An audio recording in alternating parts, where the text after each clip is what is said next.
What's going on, everybody? Welcome back to the Timeless Movie Podcast, episode number 173. My name is Victor Vasquez. Appreciate you joining me on this episode and this channel where all we do is talk and discuss new movies. Some of the movies might come out in theaters, some might come out in streaming, but on the podcast, we'll dive into some non-spoiler discussion, and then we'll flip it over to spoilers. That way we can talk about everything from performances to scenes to what we liked and didn't like. And then we'll wrap it all up and decide, after watching this movie once, is it timeless? Does it become a movie that we want to rewatch in the future various different times? Now, let me give you an example. What could be a timeless movie that really kind of goes with this example? And the first movie that I thought of was Lord of the Rings.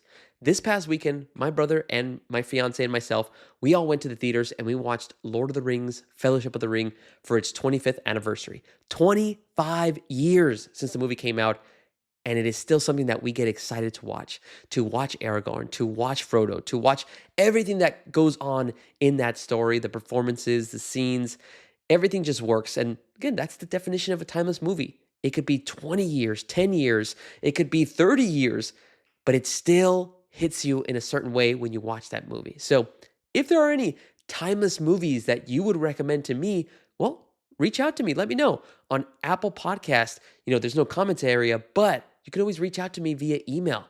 You can reach out to timelessmoviepod@gmail.com. Let me know any of your recent watches that you consider timeless.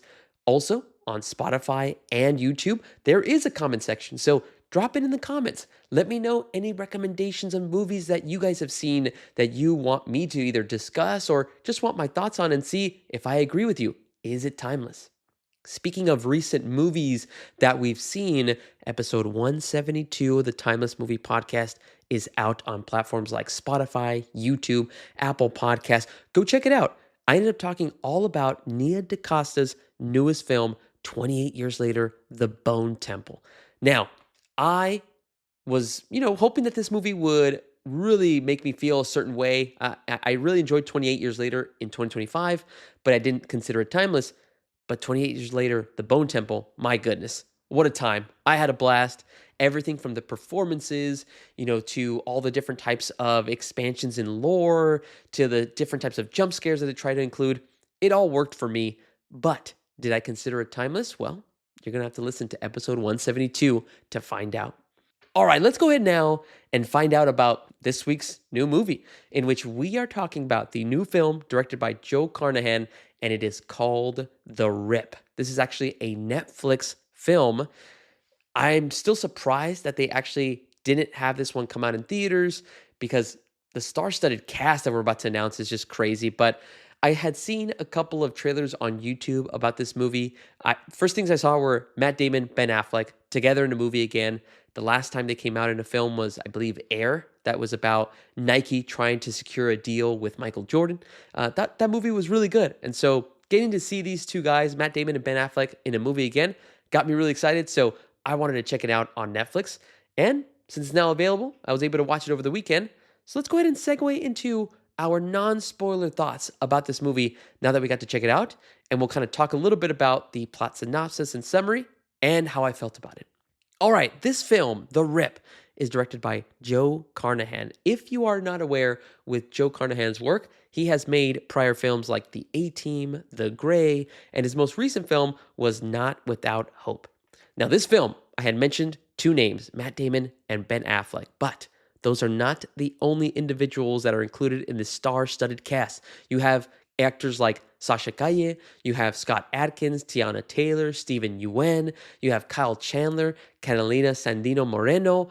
I mean, just incredible list of actors all included in this crime thriller of a film. And so I'm pretty sure you're asking, well, what the heck is The Rip about? Let me tell you, this crime thriller film is essentially about a group of Miami police officers. They are in the narcotics unit, and on this specific day that you get introduced to the team, they get a tip that there is a stash house in Miami, in a specific city, where it contains money. Could be money from the cartel, or could be other specific types of groups.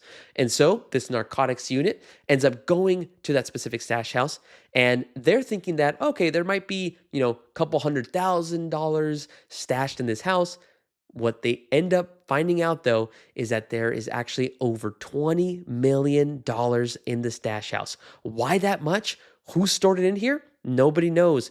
But what ends up happening is that there is now an extra level of tension because there's a couple of members in the narcotics team that kind of start insinuating that they would really want to have some of this money.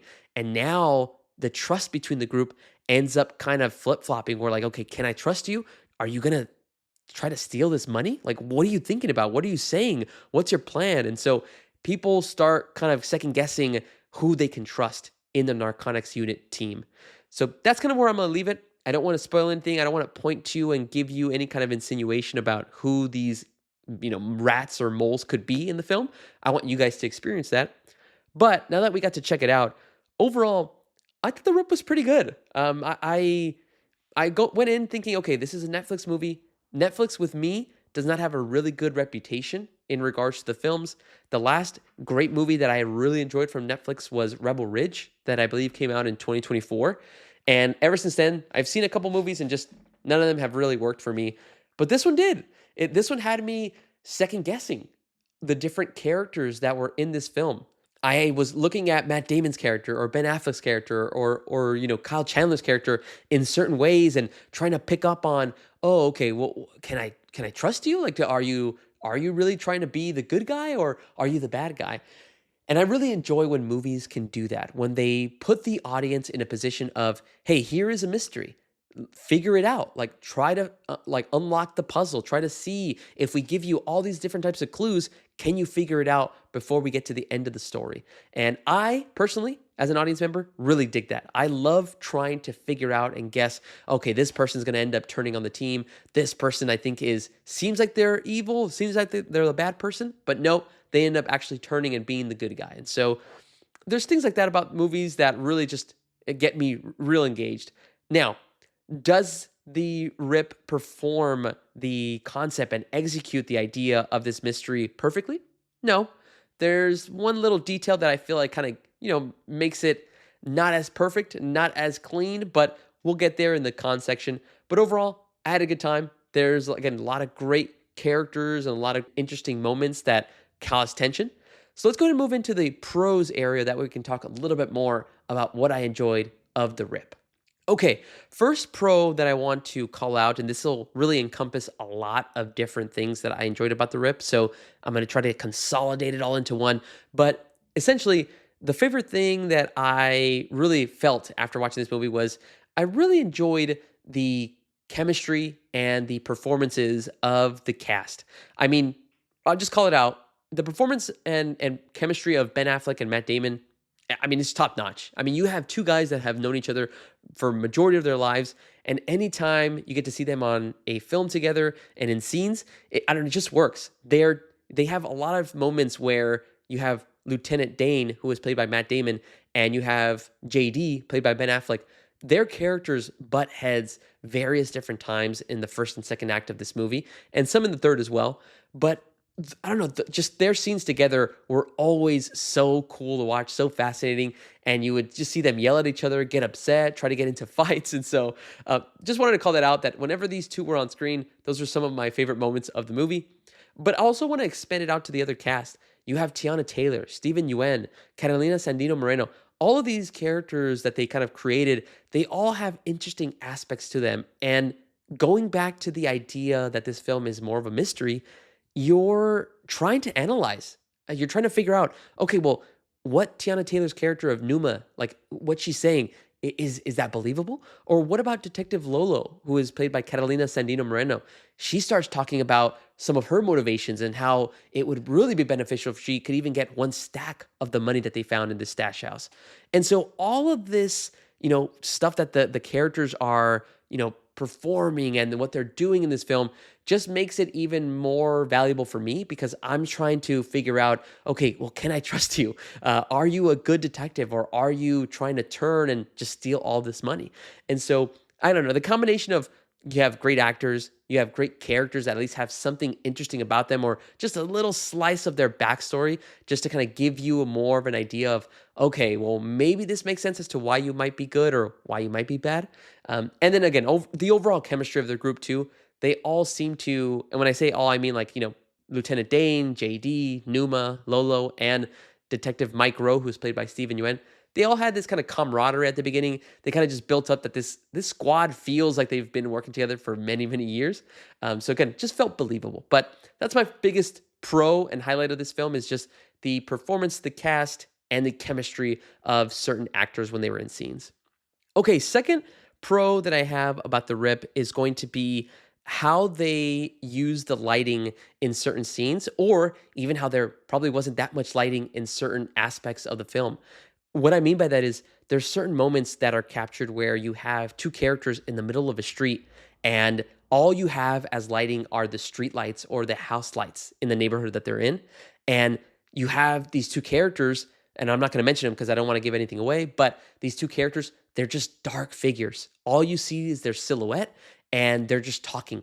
So it actually helps me because you don't see any facial reactions. You don't see what the characters are doing. You just see the two characters, dark figures, standing in the middle of the street, talking to each other, and the dialogue, it becomes even more important. So really like, again, how they lit up or maybe didn't light up certain scenes. There was also this really cool moment where you have characters in an armored truck and light kind of passes by the windows as they're driving, and it just kind of the light quickly highlights somebody and shows somebody's face and then fades to black. Thought that was really just a very well executed type of a shot. So if you have seen the movie, let me know if you agree with some of those kind of pros, but those are some things that I just wanted to call out that were big positives. Okay, one small nitpick that I did have about this movie is I did notice that there was a moment where a certain character, I'm not going to say he or she, that way I don't give anything away about the mystery of the Rip, but there was a character that ended up getting their phone, and what they did was they ended up making a call about, hey, we need to do something about this situation. And I'm paraphrasing this so that I'm being very vague so that it doesn't, again, spoil anything. But once this character made that specific call or message, that actually gave it away for me. Like that made me immediately go, "Oh, you're the rat. You're the person that everybody's trying to figure out and that's trying to steal the money." Okay, that was it was cool. I got it, but I felt like it gave it away and it actually ruins a little bit of a moment later on or a scene that could have made that just pop even more if I had no clue that this person could have been the rat. So, that's my one small nitpick. I just kind of figured it out before they actually revealed who the rat was. So unfortunate, and it's also just something personal. Maybe other folks might not have picked that scene up, but I ended up picking it up and kind of ruining it for myself. All right, let's go ahead and move into the next segment, which is should you check this one out on Netflix? Again, if you have a Netflix subscription, this is available for you free. Well, I guess not free because you are paying for the plan, but if you have a Netflix account, you can check this out as of today. And my recommendation is going to be give this one a shot. Again, I had fun. If you love or even like different types of crime thriller movies, this one's only an hour and 52 minutes long. So it's very quick, not a lot of parts that slow things down. And again, if you enjoy Matt Damon and Ben Affleck and their chemistry, I think you should give this one a shot. And also, if you're like me and you enjoy trying to figure things out in a movie or being given different types of mystery and plots and details about a puzzle, and you're trying to figure out, okay, who can you trust and who you can't, then I think this would be the movie for you. All right, that is all from the non-spoiler perspective that I want to call out. Let's dive in to some spoilers. Let's start really digging into a couple of details of what happened in the movie, what I liked and didn't like, and then deciding if it is timeless. But before we do that, please jump out of the podcast now if you do not want to be spoiled, because I will be talking about specific plot points in this movie and ruin it for you guys that have not seen it. So once again, last chance. If you do not want to be spoiled, please jump out of the podcast now, watch the movie, and then come back. And in the comments or in an email at the timelessmoviepod@gmail.com, let me know if you agree or disagree with some of the thoughts that I'm going to bring up. All right, hopefully that gives you enough time. Before we decide on if The Rip is a timeless movie, I like to just kind of cover some details and high-level thoughts on the major plot points. That way it can kind of help me describe a little bit more about some of the decisions on why I think it is timeless or not. So What happens in the rip? Well, one thing that I didn't mention in the plot synopsis is at the beginning of the movie, you actually get to meet Jackie. Jackie actually is the former captain of the narcotics unit. And so she actually leads the group, but you never get to see that because she's actually murdered right at the beginning of the movie. And this actually sets off the chain reaction of what goes on in the rip because what was Jackie doing? Why was she murdered? Well, she was going on a specific lead about a stash house that had a lot of money. And what was the stash house? Well, this is the exact house that Lieutenant Dane, played by Matt Damon, ends up going towards with his narcotics team in order to find the money and figure out what the hell happened to Jackie and why she was murdered. So that kind of sets off the whole reaction. What I also liked about the movie is that at the beginning, they actually set up Lieutenant Dane as the first suspect that could be the rat because what he's doing in his performance, and again, props to Matt Damon, he was really playing like this very secretive. He was playing like he was scheming or coming up with a plan as to how could he trick his narcotics unit and his team members to actually steal this money. And so every little line of dialogue, every facial reaction that Matt Damon would do, it made you feel like, okay, well, why? Why do you want to take this money? Or like, yeah, I just can't trust him. And there would always be slices of details about his personal life, like his marriage is going underwater. He lost his child to cancer. And so you have all these motivations as to why Matt Damon could be, or Lieutenant Dane, played by Matt Damon, his character could be the rat. As the movie goes on, though, you end up finding out a little bit more details. You find out that, okay, the person or people that took out Jackie was not the cartel. It was actually a member of the narcotics unit. I think that was a little bit obvious. They kind of set it up that, it couldn't have just been somebody random. It had to have been somebody that knew Jackie. And we end up finding out who it is. Big spoiler time. Who is the rat? Well, it's not just one person. It's actually two people. It's Detective Rowe, played by Steven Yeun, and there is Nix, who is Kyle Chandler's character, who is in the DEA. These two men ended up taking out Jackie, and they wanted to steal all the money in the stash house. But good thing for the narcotics unit, you had skilled Lieutenant Dane and JD working together to figure out the plot and find out who was the culprit. And so they basically set up this plan. And really it was Lieutenant Dane's idea in regards to, well, let me use this tip as bait. Let me give some of my team members amounts of money and want to find out, is it an internal job? Is it something where one of my own teammates killed my captain?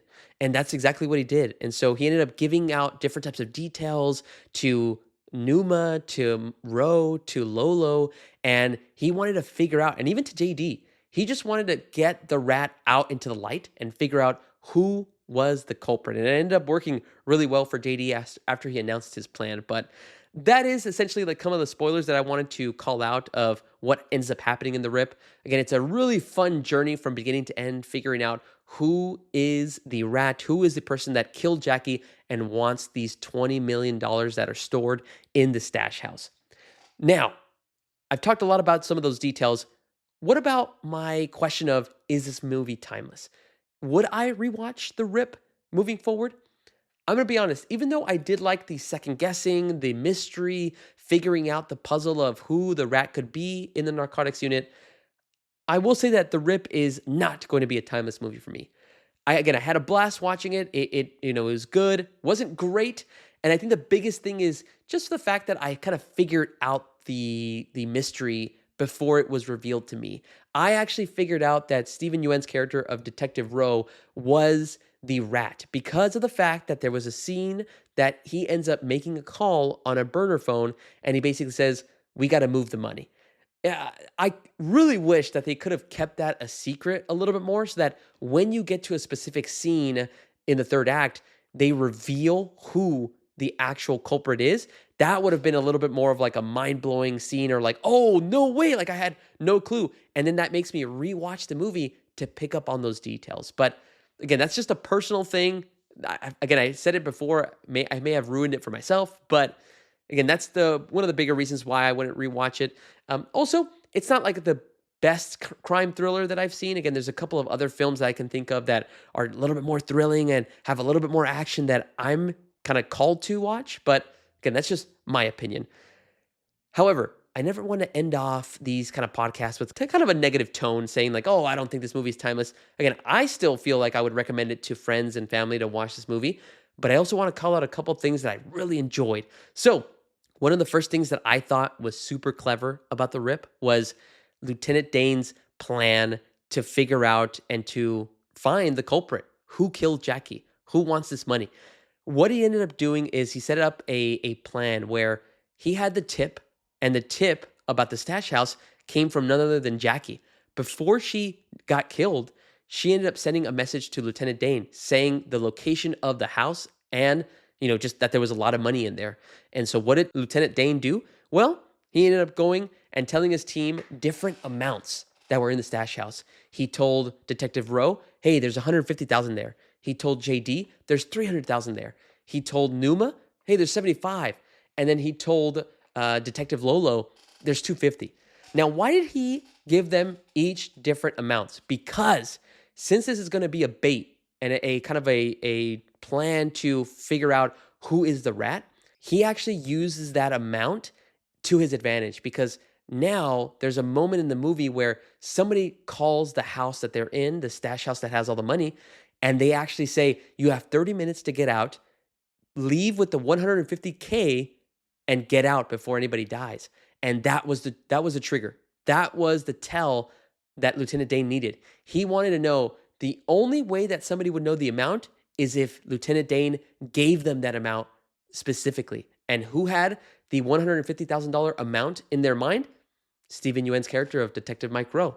That I think was super genius, like that of how they were able to kind of plant that seed and how when you watched it, you're like, well, why is he telling everybody different amounts? The first time you watch it, you're thinking, oh, okay, it's because they want to make you feel like Lieutenant Dane is not wanting to tell the truth because he wants the money for himself. But no, it's because he's trying to plant the seeds and figure out which one of my teammates is lying. So that was really clever and well executed within the movie. And then the second thing I wanted to call out was my favorite scene, which was the moment where you have Dane, JD, Rowe, and Nix. These four men in the armored truck, they have just gotten the money in different types of duffel bags, and all four of them are just sitting across from each other. You have, I think, Detective Mike Rowe across from Dane. You have JD across from Nix, and they're in the armored truck. And this is the scene that I was kind of alluding to at the beginning of the podcast, which is some really awesome lighting. It's the entire armored tank inside is dark. The only way you can see the characters is as they pass by the street lights. You can see the light kind of shine through, fade on their face, and then it kind of fades out. And it was just so awesome to kind of see, like when you were wanting to focus on a character, you would see the light flash over Mike Rowe's face, and then it would completely disappear. And then it would then shine on a different character's face. And so just the way that they use the lighting of the streetlights to highlight who is in the armored truck, what their facial reactions are. And that's actually where Lieutenant Dane ends up giving up his plan and figures out who the culprits are. So that whole scene, I think, was just very well done. And I just wanted to call out as my favorite moment of the movie. All right, that's all I got for The Rip. Again, not the greatest movie, but it is a good time. I had fun watching this crime thriller, and I, again, would recommend you guys check it out if you have the time. But another thing that I would want you guys to do is comment. Let me know what your thoughts are on The Rip if you have already seen it. I want to hear if you agree or disagree with some of the pros and cons or some of the details that I brought up. And let me know if you think this movie is timeless. All right, everybody. My name is Victor Vasquez. This has been episode number 173 of the Timeless Movie Podcast. Thank you so much for sticking all the way through and listening to my full thoughts on the Netflix movie, The Rip. Make sure to check out our next episode because we're going to be covering a new movie that stars Rebecca Ferguson and Chris Pratt. That is right. We're going to be talking about the film called Mercy. All right, everybody. Appreciate you guys listening. Have a great rest of your week, and I'll talk to y'all later.